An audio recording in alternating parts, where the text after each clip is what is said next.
안녕하세요. 반갑습니다. 찌릿입니다. 오늘은 정기기사 취득 후 취업진로에 대한 이야기를 해보려고 하는데요. 많은 분들이 정기기사를 취득하고 나면 어디로 어떤 방향으로 취업을 해야 하는지 많은 고민을 하고 방향을 잡지 못하시는 분들이 많은 것 같습니다. 만약에 자격증을 취득 전이시거나 자격증을 취득해서 진로에 대한 고민을 하고 계신 분이라면 제가 정기 업무를 하면서 취업하고 이직하면서 느끼고 생각되었던 것들을 말씀드리려고 합니다. 그러면 끝까지 한번 들어봐 주세요.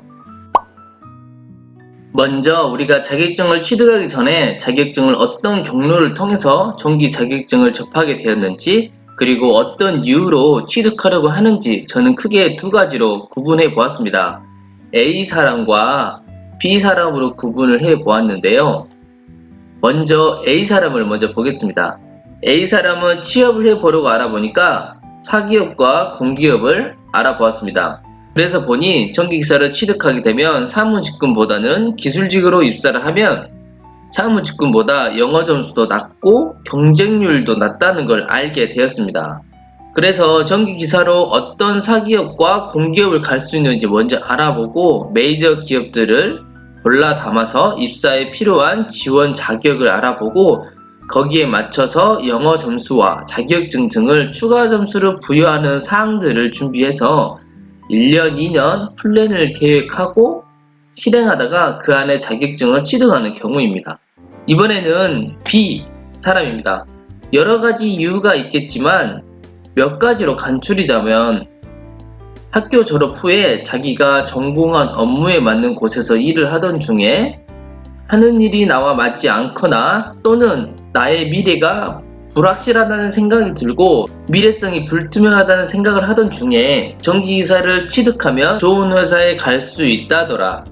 정기기사를 취득하면 급여를 더 받을 수 있다더라. 대우가 더 좋아진다더라. 그리고 또 굶어 죽지도 않는다더라 라는 그런 이야기를 듣다가 준비해서 정기기사를 취득하는 경우가 있습니다.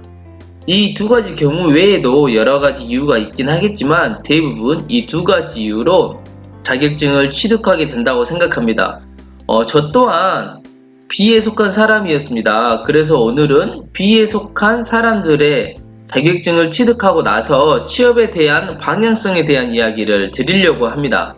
B에 속하신 분들은 대부분 사회 초년생의 나이보다는 더 드신 분들이 많다고 생각합니다. 그렇기 때문에 선택에 있어서 더욱더 신중하게 되고 내가 너무 늦은 거 아닌가? 초조함과 불안함을 가질 수 있다고 생각합니다. 하지만 절대 늦은 거 아니라는 거, 그리고 오늘이 가장 젊은 날이라는 거 기억해 주셨으면 합니다. B에 속하신 분들은 취업 진로의 방향을 잡기 위해서는 먼저 A 사람이 했던 내용들을 실행해 주셔야 합니다.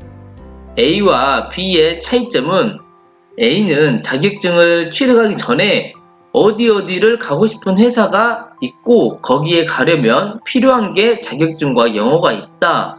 그러면 이걸 1년, 2년 내에 준비하고 취업을 해야겠다라고 계획 후에 실행해서 취업을 하게 됩니다.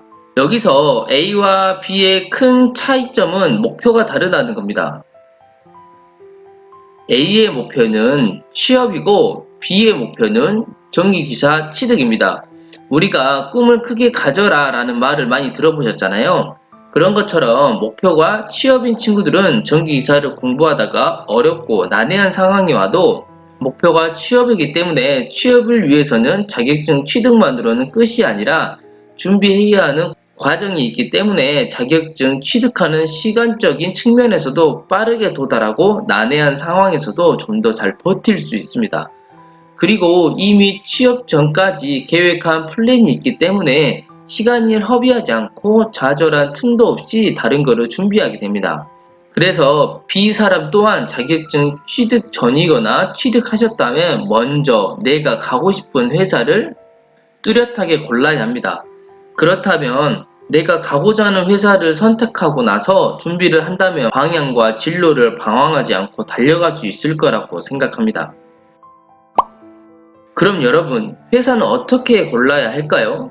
사실 개개인마다 성향이 다른 것처럼 추구하는 것 또한 다르기 때문에 회사 선택은 개개인마다 다를 거라고 생각합니다. 그래서 저는 전기기사 자격증을 가지고 취업할 수 있는 진로에 대해 말씀드리겠습니다. 크게 보자면 7가지로 볼 수 있는데요. 첫 번째는 대기업입니다.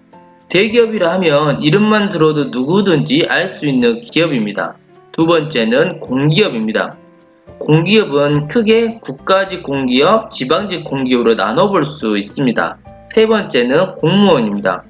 공무원은 시험을 통해서 구급, 시설직 또는 경력직으로 들어갈 수 있습니다.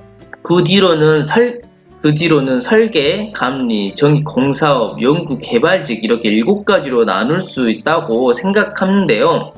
이 각각에 대한 세부적인 설명들은 길어질 것 같아서 다음 편으로 준비해서 올리도록 하겠습니다. 지금까지 제가 경험해왔던 내용을 토대로 현실적이고 이직을 통해 느낀 대로 이야기를 하도록 하겠습니다. 영상 끝까지 봐주셔서 정말 감사합니다. 찌릿이었습니다.